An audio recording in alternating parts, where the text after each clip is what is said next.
students, welcome to CMJ Prakha e-learning platform. I am your social science educator Kadambini Narwal. आज हम आपके लिए नया टॉपिक लेकर आए हैं हिस्ट्री का first chapter nationalism in Europe. देखते हैं नेशनलिज्म इन यूरोप क्या है। तो अपने टॉपिक पे चलते हैं हम।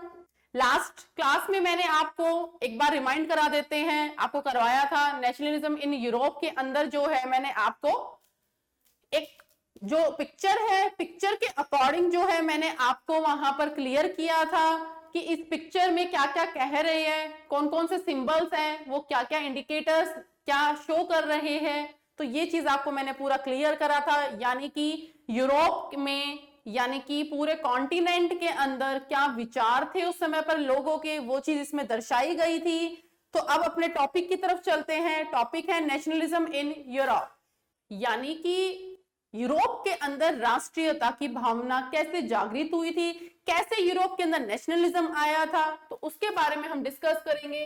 तो नेशनलिज्म क्या है, आप एक एग्जांपल से समझ सकते हैं इसे। जैसे कि इंडिया है, ठीक है, भारत को ही ले लो। जब आजादी भारत को मिलने वाली थी तो उससे पहले लोगों के मन में जो है जागरूकता आ गई थी, देश के प्रति जो है भावना, एकता की भावना है वो जागृत हो गई थी कि हमें अब आजादी चाहिए, हमें ब्रिटिशर्स से जो है मुक्ति चाहिए, हमें अपना नेशन चाहिए जिसको हम ये कह सके कि ये हमारा नेशन है।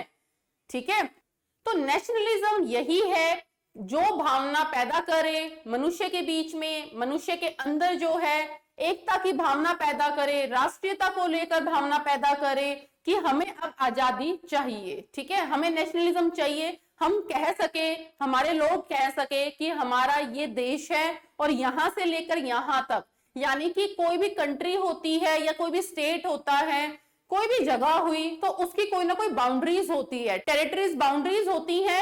जैसे इंडिया है तो इंडिया क्या बोलेंगे हम, जैसे कि कन्याकुमारी से लेकर मणिपुर तक, हिमाचल तक, जम्मू तक, श्रीलंका तक, तो ये सारी क्या है, हमारी बाउंड्रीज है।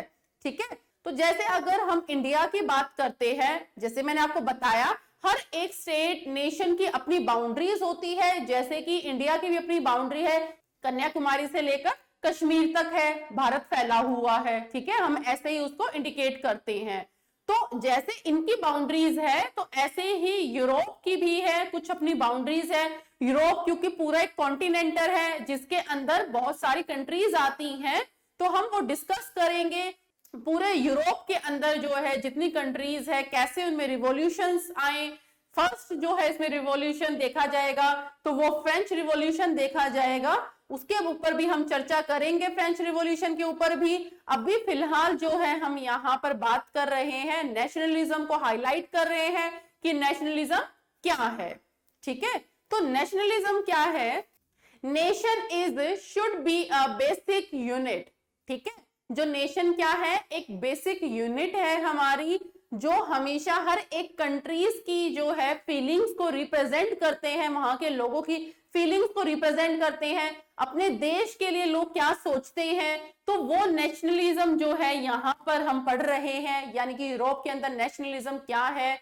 सेम ऐसे ही मैंने आपको लास्ट क्लास में भी एक बार बताया था कि हमने जो पिक्चर देखी थी उसके अंदर, यानी कि पूरा जो विजन देखा था हमने, तो विजन के अंदर यही दिखाया गया था कि जो हमारे नीचे मुकुट्स वगैरह जो है वो गिरे हुए थे, तो वो क्या शो कर रहा था, वो शो कर रहा था कि अब हमें मोनार्क का रूल नहीं चाहिए। ठीक है, यानी कि राजा और महाराजाओं के ऊपर, अब जो राजा महाराजा जो रूल कर रहे थे हमारे ऊपर, हमें वो नहीं चाहिए। हमें इलेक्टेड गवर्नमेंट जो है हम उसको चूज करेंगे, इलेक्शन के थ्रू हम एक सरकार बनाएंगे और उस सरकार जो है उस सरकार के अंडर में जो है हम रहना पसंद करेंगे। अब हम राजा के अंडर में रहना पसंद नहीं करेंगे। तो यूरोप की जो जनता है वो भड़क चुकी थी कि अब हमें राजा का शासन नहीं चाहिए, हमें मोनार्क के अंडर नहीं रहना चाहिए, नहीं रहना है, हमें अपनी जो है डेमोक्रेटिक जो है गवर्नमेंट, रूल करने वाली जो गवर्नमेंट है, हमें वो चाहिए। तो उसके लिए जो है रिवॉल्यूशंस जो है यहाँ पर देखे गए हैं। रिवॉल्यूशन में कैसे कैसे चेंजेस आए थे, कैसे नेशनलिज्म मिला यूरोप को, कैसे राष्ट्रीयता की भावना लोगों के अंदर जागृत हुई, वो हम इस चैप्टर के अंदर पढ़ेंगे। तो फर्स्ट जो टॉपिक है हमारा फ्रेंच रिवॉल्यूशन, वो हम नेक्स्ट क्लास में करेंगे। तब तक के लिए धन्यवाद। ऐसे ही हमारे साथ बने रहिए, हमारी वीडियोस को लाइक कीजिए, शेयर कीजिए और हमारे चैनल को सब्सक्राइब करना मत भूलिए। बेल आइकन को प्रेस करना मत भूलना, उसी से आपको न्यू नोटिफिकेशंस जो है क्लासेस की वो आपको मिलती रहेगी। धन्यवाद।